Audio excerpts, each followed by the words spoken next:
Hello, everyone, and welcome to today's webinar. The title of today's webinar is Chop Wood and Carry Water because there are no transformation shortcuts. This is one in a series of webinars where we connect for 30 minutes to bring to life the challenges we see in the market and what to do about them. During today's session, Raphael, our Axialent's Global Transformation Lead, will guide us through a discussion around how business leaders find the leverage they need to successfully transform themselves and their organizations for the sake of business outcomes. We will host a Q&A at the end of the session. So if there's any question that might come up as Raff is presenting, you can use the question application in your dashboard and type in your question, and we will address them later in the call. So welcome, everyone, and with that, I pass it to you, Raff.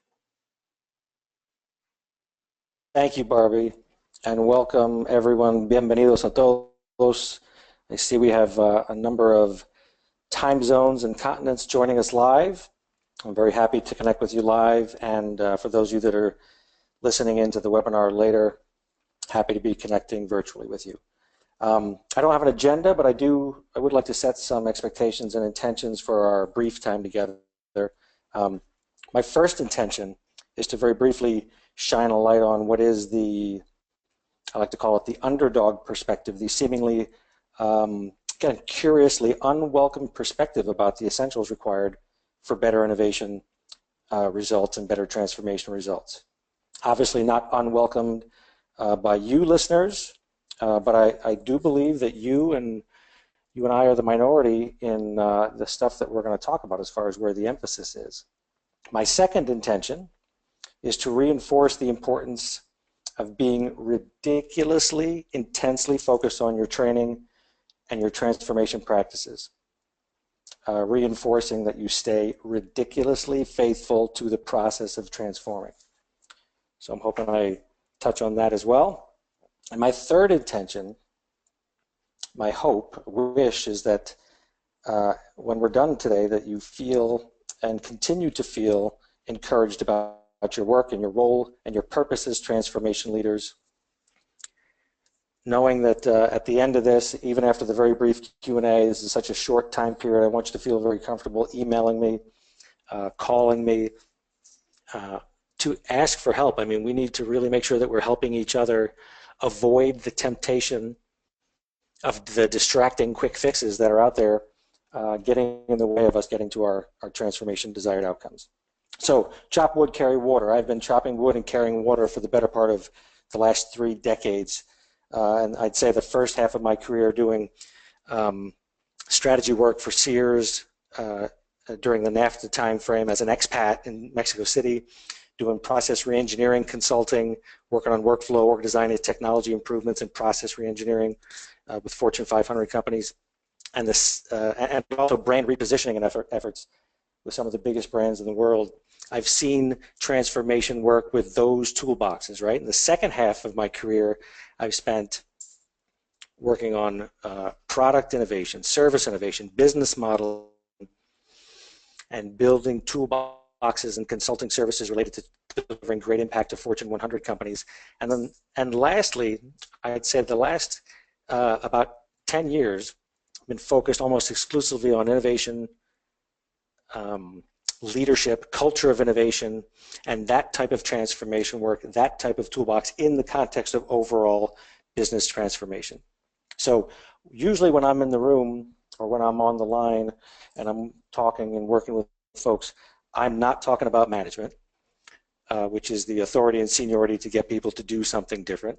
I'm typically not talking about leadership, which is regardless of seniority and authority, the ability to influence people to do something different. I exclusively, almost solely, only talk about transformation leadership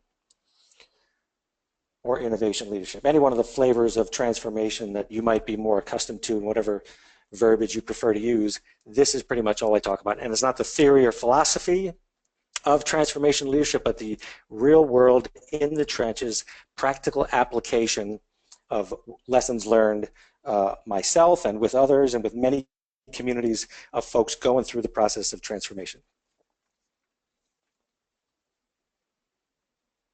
And if we talk about specifically the proverb, and like most Zen proverbs, there's a obscure and deep meaning at the same time. And Zen is a branch of Buddhism that's been around since the 6th century, started in China.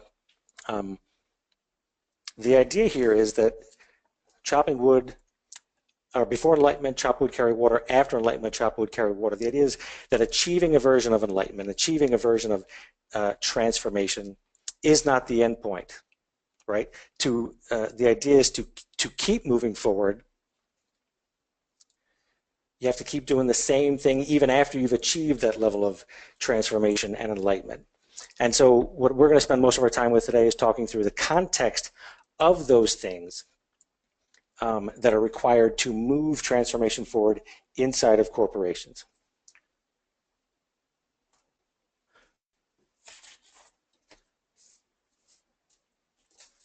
So typically, the goal of transformation comes in these different flavors, right? The idea is to create a whole new system, to expand agility and capability in the marketplace.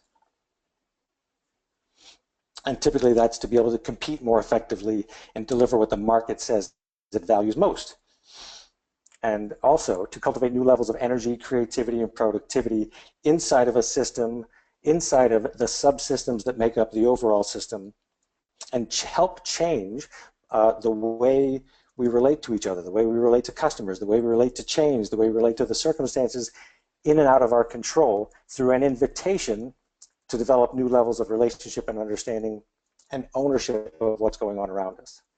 And one of the last most prevalent goals of transformation strategies that we see, and then this can take on a very whole complex conversation all by itself, is to learn how to use power differently, more strategically. So when you think about dominant power systems, be they in business or any other, in politics, any other system, dominant power systems don't give up their power willingly. Even when it's not in the best interest of the whole, they hang on to what has worked in the past and what suits them the best as opposed to what's in their best interest. Even when it compromises the proclaimed strategy of the leaders of that power system. So the transformation strategies actually are trying to get into how to shift from an unresourceful power system that exists that we in some ways contribute to and perpetuate to one that is more resourceful, more necessary for the time that we live in.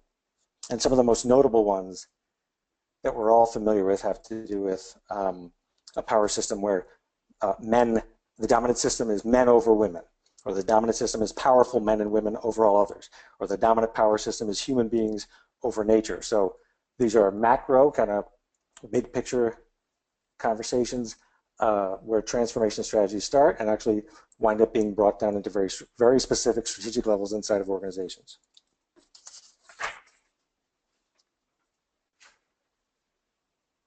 And what we're learning from the statistics over the last 3 decades that have been captured related to transformation strategies is that it's really hard to do. And that there's, for most, it's an acquired taste. And by most, I mean only 15% actually do well at it, actually have some results to show, even if they're not even durable, sustainable results, it's some level of results to show. That means 85% of organizational change efforts and transformation efforts fail to deliver anything that's sustainable or even noticeable and tangible. So the question winds up being, so what's going on? What's missing? What is it that's lacking from the transformation strategy? How do we focus and get underneath what's missing? Because there's a lot of work being done. There's a lot of money being invested, but and time and energy being spent, and nights and weekends not being with family because folks are busy doing transformation work.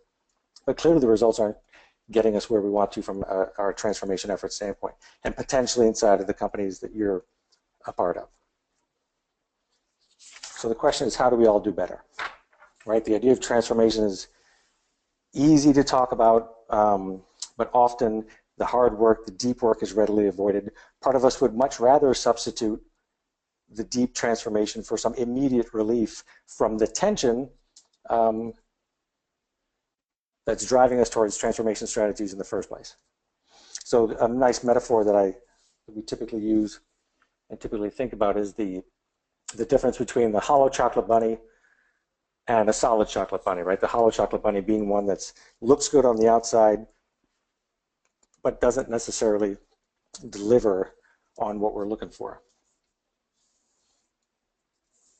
And the idea behind solid chocolate bunny transformation strategies is that it takes years of practice, years of sincere work, and working with Fortune 100 companies and Fortune 500 companies, we've been learning with them over the last number of decades about what's really necessary. And there's a great story quote from a chief innovation officer that I worked with, who after a good 5 or so years of his journey down the road with the transformation strategy and the innovation program,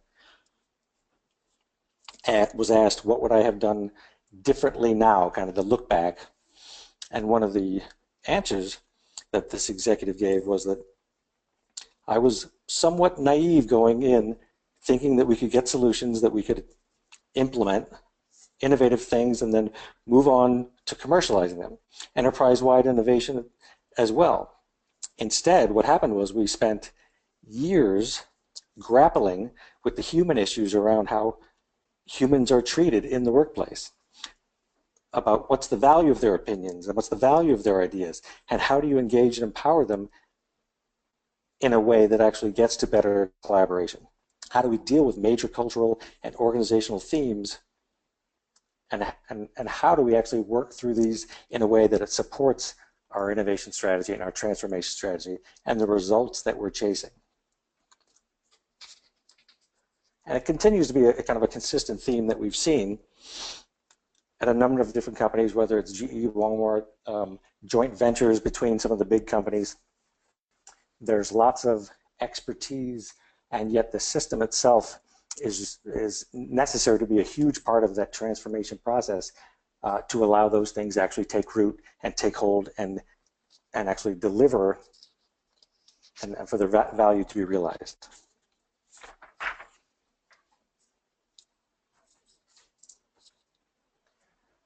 So what's a different way to think about it, a different way to talk about it? Kind of the step, if you step back from some of those stories and the where we're at today, it's easy to see and to recognize that innovation transformation began as a business practice, even though the idea of institutional and organizational change has been talked about since the beginning of the industrial era, and even back in the 1930s and 40s, there were some great leaders and books written about institutional change.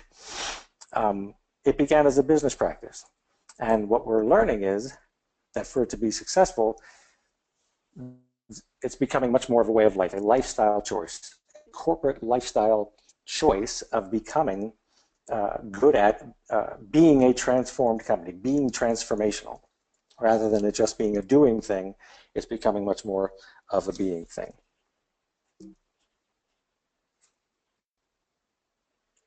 And so part of the question is, okay, if it's becoming more a way of life, does that mean, Raff, that you're saying that we're doomed to a life of disruption? Everything's going to be changing. Everything has to be blown up and started from scratch, started over. Do we have to always challenge what is in the status quo, always looking for something else that could be? Or perhaps can we simply train our innovation muscles to prepare for the shift to what's next? And one of the way we look at it is that transformation leadership, and all the data suggests this, right? All the research over the years and all the industry studies from some of the big consulting firms and IBM and the human capital reports and stuff show that transformational leadership is a learned capability, a muscle group that has to be developed, has to be trained, and the good news is everybody has these muscles. Everybody can transform. It isn't the unique secret domain of the most creative, the wildly creative folks. Everybody has these muscles. Everybody has this gift of transformation inside them, but most executives, most of the world, most companies have not been trained in how to develop these muscles. We're very well trained in many other skills and many other aspects of the work, but transformation, as viewed by looking at the results, is one of those things that has yet to be developed in a way that it can deliver adequately. So if indeed it's a muscle group that can be trained, how do I know if I should be training these muscles? How do I know if I should be developing and working on these? And one of the simplest ways to think about it is to imagine all of us are at a current level, right? I'm at my own current level, you're at your current level, your organization has its current level. And if you're in pursuit of a next level, if you're working on your next level, then you're in that transformation phase.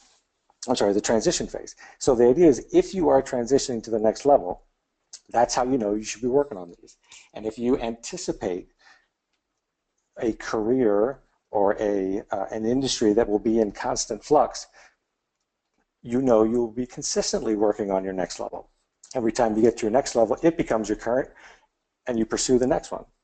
So in the spirit of chop wood, carry water, we're always going to be in this pursuit of our next level. We're always going to be in pursuit of what's next for us, and growth and learning and transformation. So we're always going to have to be good at the transformation process.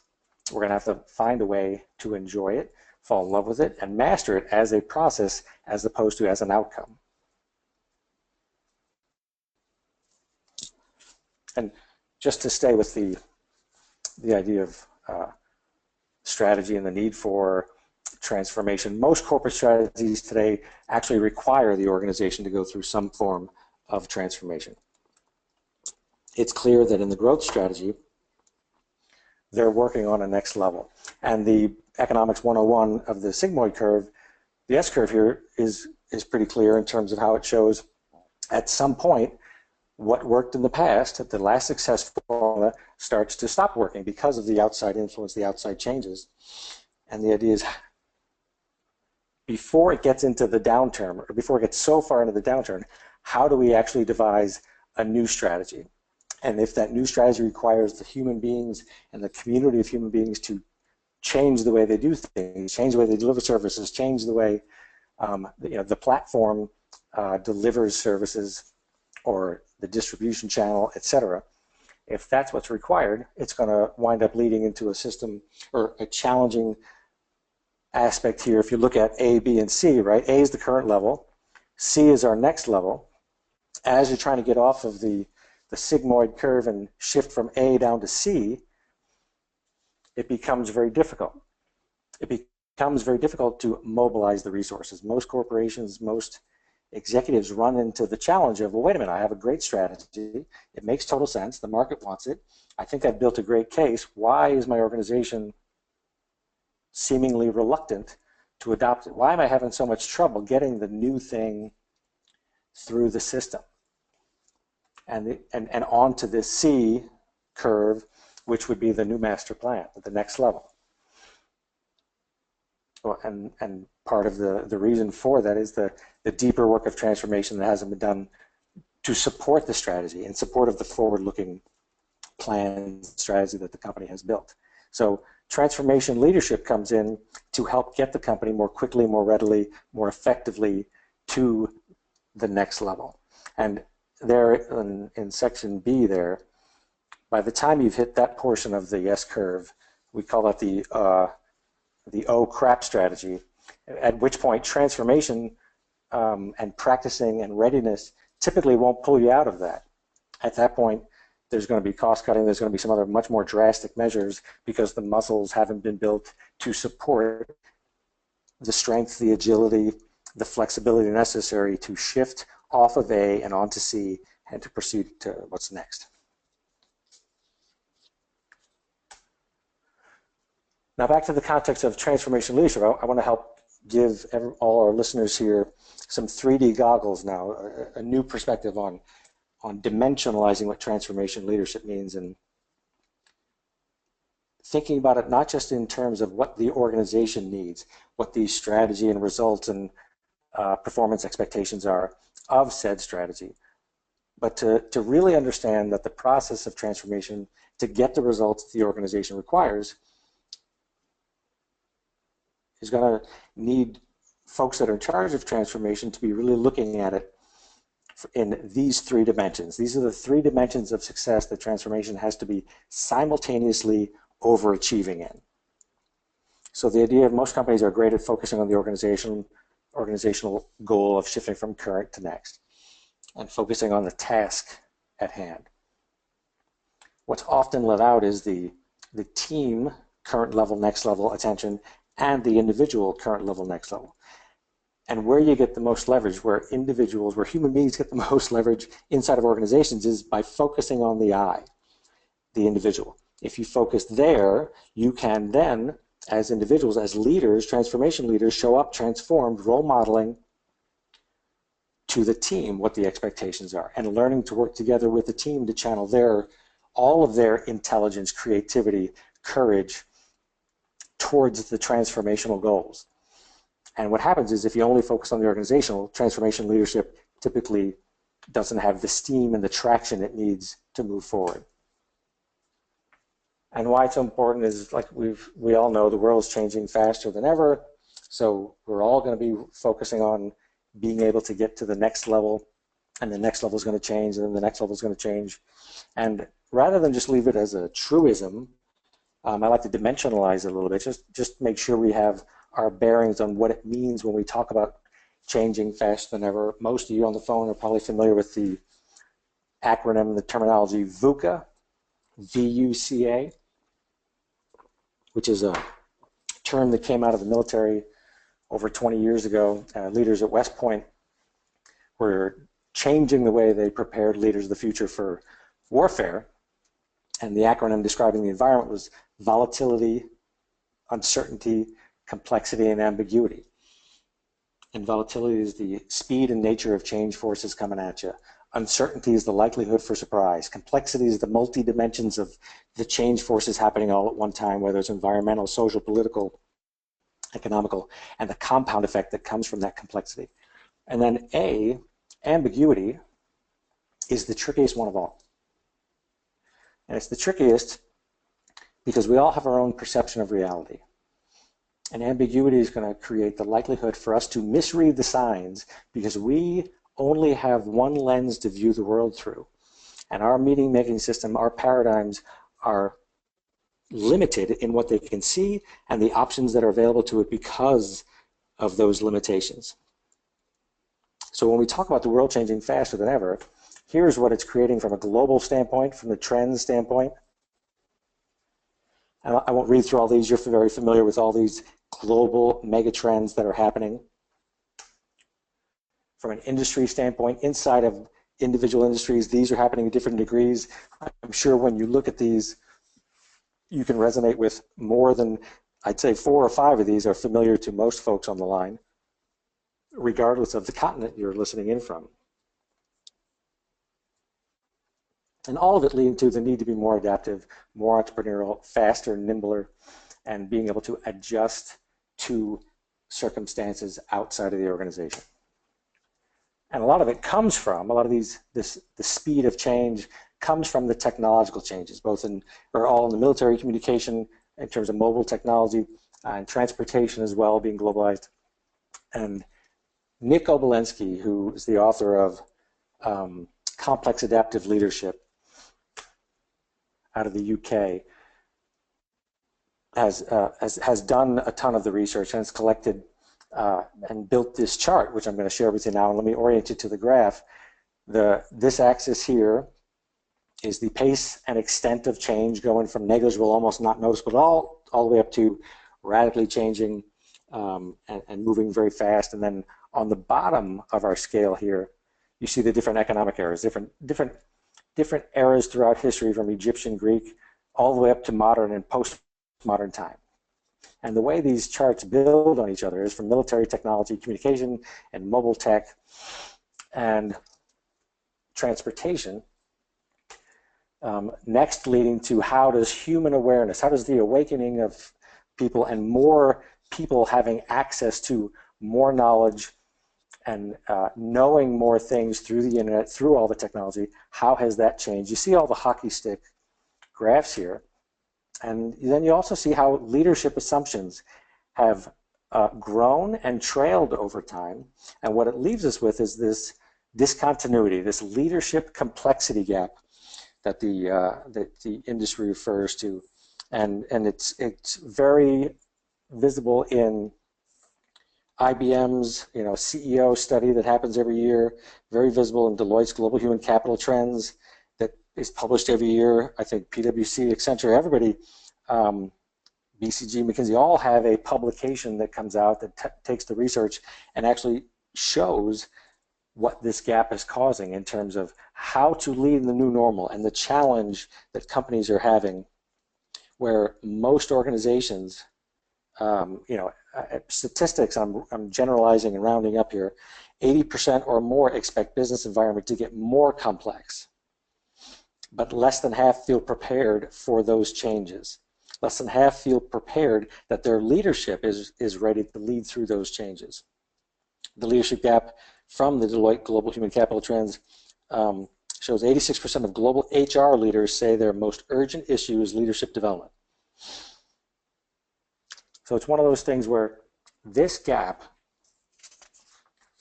that we all knew was coming, we've been talking about it actually for decades as well, it begs the question, well, what have we done? Have we trained and built the muscles necessary to close that gap? And what's it going to take now to be able to do that? And even more than intellectually understanding this chart, the idea is, okay, how are we going to move beyond the intellectual understanding of it and actually operationalize the need to build a competency, capabilities, and corporate lifestyle habits that can actually close that gap and deliver on the agility and complexity needs that come with this today. And it materializes in most companies. That complexity gap shows up here, number one, the most often self-identified internal challenges in the new normal related to change. And we'll send a link out to an article that actually lists these 9, I call them the nasty 9, that show up as a result of the complexity gap. There is this historical attachment to old success formulas and outdated leadership paradigms that don't deal with the tension between now and next, that don't in a very healthy way address the tension between the current level and the next level. Instead are using old leadership techniques, old command and control attempts to just plow through or muscle through the transformation. And that doesn't work, right? And in most cases, it's evidenced by the cultural bondage behind leadership teams' level of transformation themselves. So many leaders in big companies, I hear them, they say all the time, they tell me, well, my culture just doesn't want to change. And what they wind up learning and work through on with some help as well is the fact that the culture is stuck behind the awareness level, the consciousness level of the leadership. And not that it's easy, but it's simple. It's a simple correlation between moving beyond, not being able to move beyond the leader's level of conscious transformation, which is why the leadership deep work is so important prior to imagining or naively wishing that the culture is going to change. And often what's behind a lot of that too is a weak leadership alignment around the things that matter most, right? There's this assumed, implied assumption that vision, purpose, and values really are all felt the same way, really are held the same level of importance, really understood the same way, typically not the case. Organizational silos and inconsistent interdepartmental communication exists, collaboration is challenging, the time-constrained employees, the idea that there's nothing we can do, we don't have any time, the scarcity mindset, learned helplessness is very evident as a result of the leadership complexity gap. And, I think the misuse of engagement programs, which are actually driven to teach to the test and improve numbers around engagement without necessarily implementing sustainable habitual change in a way that's aligned with the strategy. And just wanting to hope that engagement scores get better and that people just automatically are happier as opposed to some of the deeper work, the organizational change work that has to happen for that to be a true and authentic experience. And the same goes for empowerment, the idea that we can mandate empowerment and empower people when the reality is nobody can empower anybody. You have to create the environment and the conditions where people can empower themselves. And that nuance itself changes the way you train and practice to build that. And lastly, driving much of the strategic challenge is corporations' tendency to be internally focused, lacking end consumer empathy and understanding, and in most cases, not really being channeled into even being curious about their own lack of curiosity and building true relationship, just not because they don't understand it, but because there's typically a higher value placed on some of the operational needs as opposed to empathy and understanding. But most customer experience strategies are changing that now, and it's a great catalyst for organizational change, but still the deep work necessary is often bypassed. So one of the ideas of, we're just rounding first base really with what the speed of change is going to be. The good news is it'll never be this slow again, so now is a great time to be training and working on it. But we have no idea what we're in for in terms of the speed of change in the industry and technology and whatnot, and we're typically pretty bad at estimating that. So what do we do about it? So this is a perspective on how we need to focus on developing those muscle groups that will help us all, and I've bucketed these, right? There's way more detail and depth behind what these actually hold inside of these three buckets, but the idea of muscle groups that help leaders see more, work better, and feel stronger. And I talk about these in these groupings because there's the idea that you ever see yourself, I notice the days if I go to McDonald's and I get a Big Mac and a shake, for some reason I also buy a Diet Coke, as if somehow the Diet Coke is going to offset all the other calories in that meal. And similarly, many companies look at their transformation programs the same way, right? We're going to try a few of these workshops, we're going to do some leadership development, not necessarily really well integrated, and we're going to hope for the best in between these sessions, and we're going to maybe we'll do a study later on that says, see if it's making any progress, but the idea is the rest of the time we're just going to do business as usual as opposed to actually building a training ground, making the organization itself be the dojo where the transformation work has to happen in and around all of the strategy work, integrated with the strategy work, integrated with the business unit leaders, as much as the HR and learning and development teams. And so just quickly looking at the three buckets here, the idea of seeing more, it's giving leaders new eyes and giving the organization new eyes, giving the team new eyes, right? The ability to develop muscles that help us see beyond our own biases, expanding the visibility of options and choices available to us. And the only way to do that is to build the muscles that actually help us work more authentically, more curiously, exploring where possible and overcoming the fear that's associated with our attachment to what we know and our bias against uncertainty and ambiguity. So there's muscle groups here that we would need to work on to see more, even, and not just in terms of possibilities around the industry and around our business, but also in how we think and relate to each other, how we open ourselves up to more, how we are actually liberate ourselves from the reactivity that keeps us trapped. And this winds up being some of the most fun and rewarding work for leaders and teams as they go through it, and it changes the perspective in a way that the system itself is very happy about moving forward, and it creates the opportunity for the work better category. The work better category is where we're developing those creative collaboration muscles to more quickly get to the complex problem solving.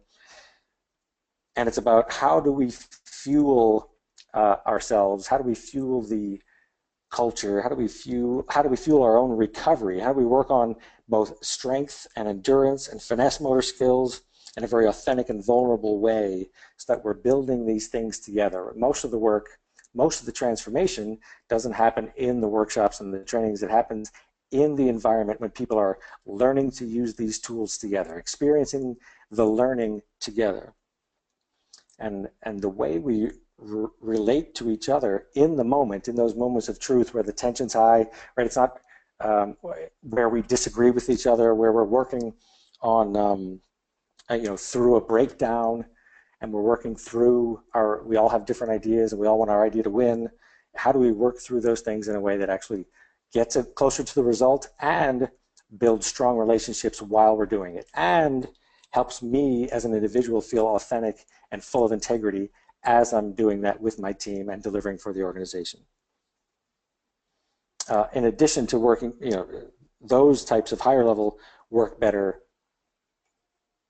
efforts, there's the skills, all that exist around creativity and design thinking, divergence and convergence. How do we do risk taking? How do we work through the risk taking practice? How do we develop more of a portfolio mindset about research and development and experimentation and rapid prototyping?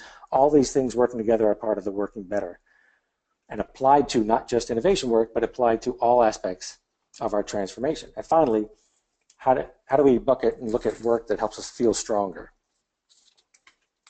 The work to be done around feeling stronger.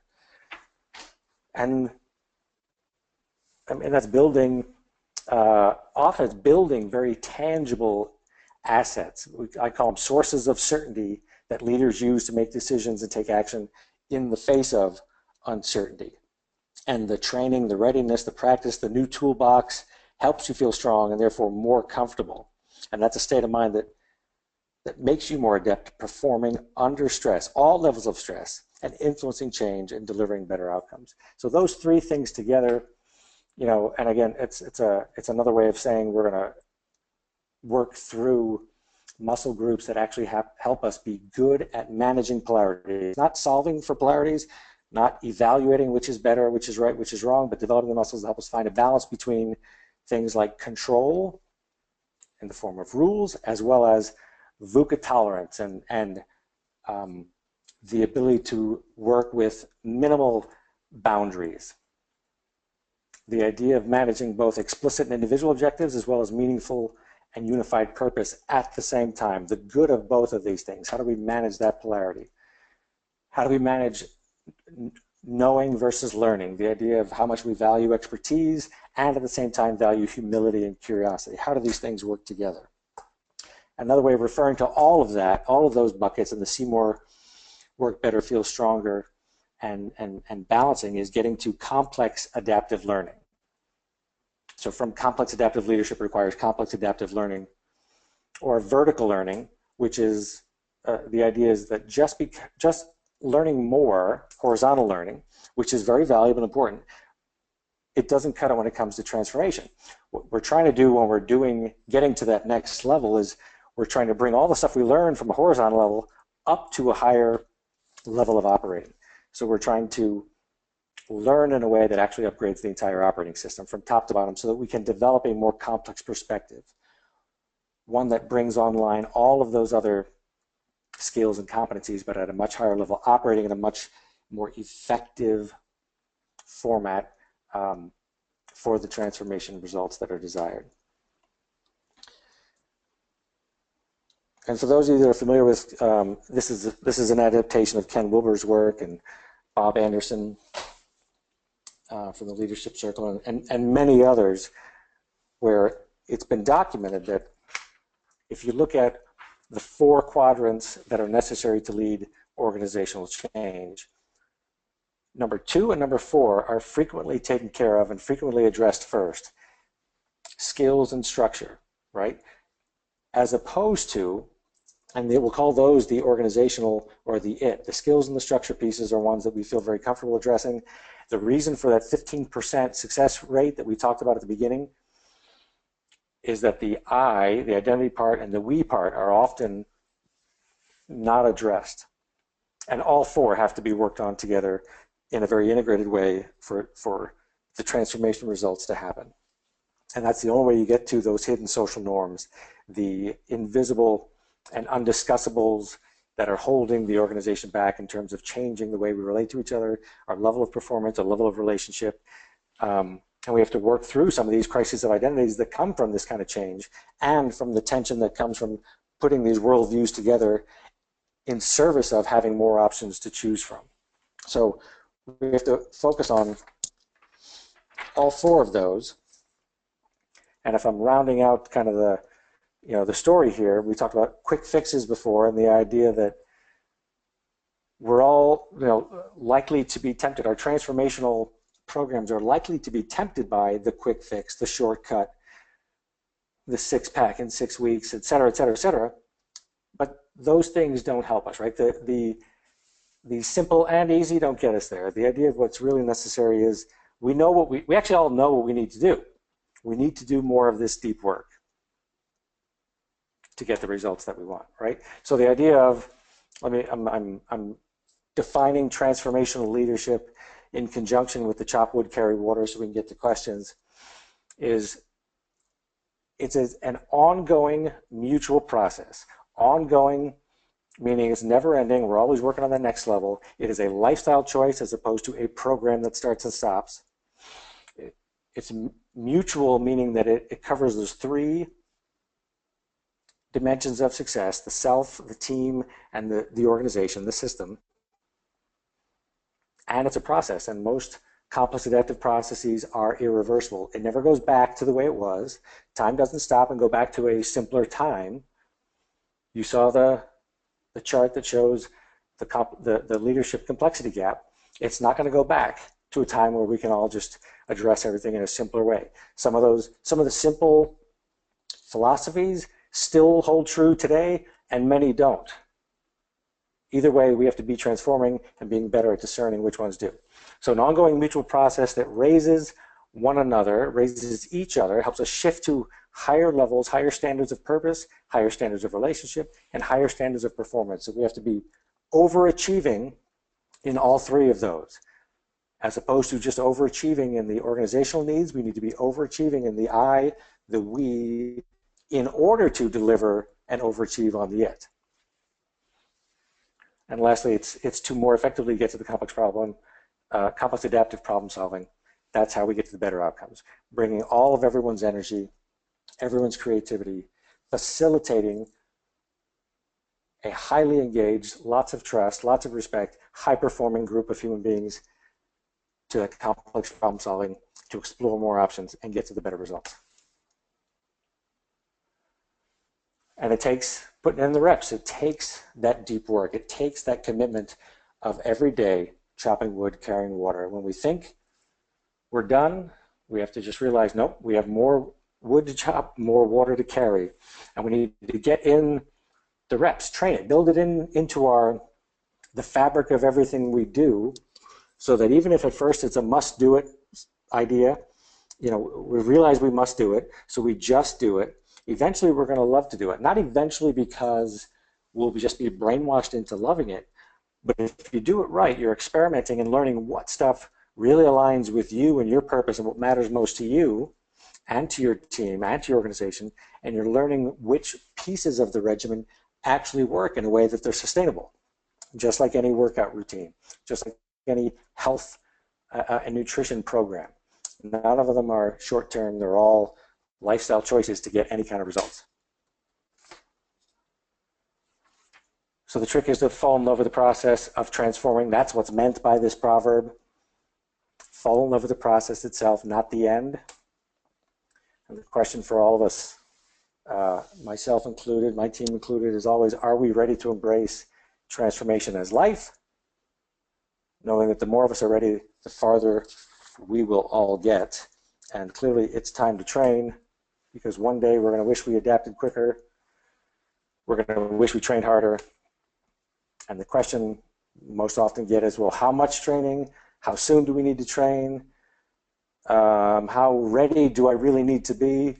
And the answer is it depends. It depends on your context, depends on your priorities, depends on your desired results, and most importantly, it depends on your level of dissatisfaction with your current level results. It depends on your team's level of dissatisfaction with their current level of results. That gap between where you are and where you want to be is the fire for driving change and for driving how much readiness and when and how much you need to train. That's what drives it.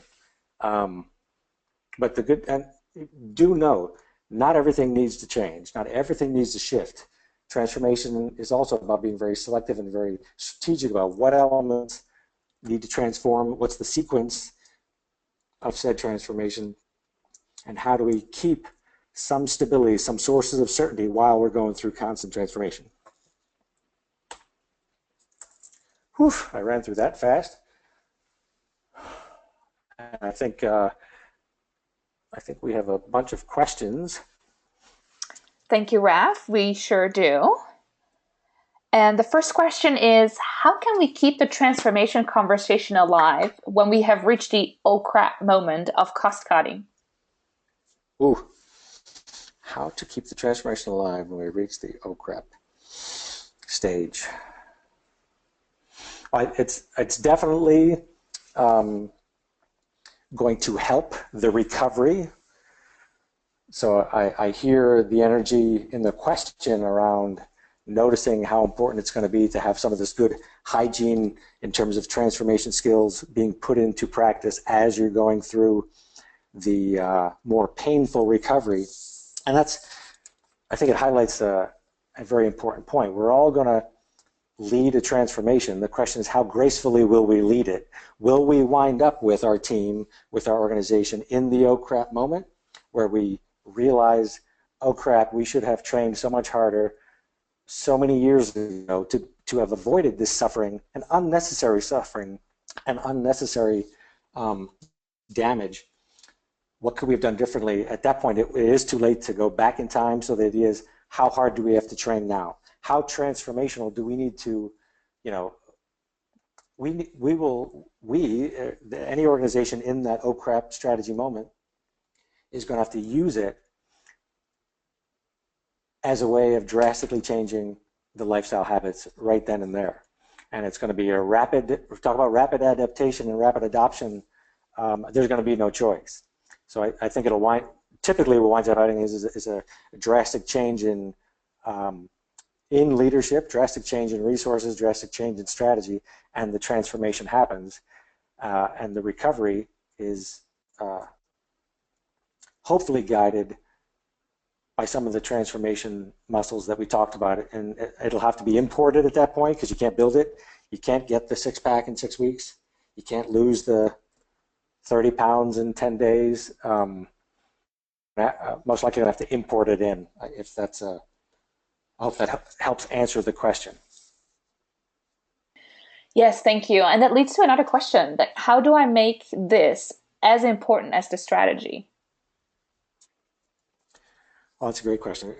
And it has to be just as important. It has to be so integrated into the strategy and into the execution and implementation plans of the strategy in order for it to work. So I think it's a alignment between the business units and the functions that are affected by the transformation itself, and of course by HR, learning and development, to be contributing and leading and providing guidance to the business unit leaders who are counting on you to provide some of that structure around how the program should be developed, about how to help build into the everyday operations that's going to be necessary for this transformation. How do we help build it in so that it's stick, as opposed to what most of the organization will recognize is just a Band-Aid approach. So it has to be fully integrated, fully part of the strategy, and implemented just like it was part of the strategy. And how long does a typical transformation journey last? Like, how long does it take? That's an interesting question. If I was able to talk to the person that asked the question, I would have more questions to get to what's behind the question.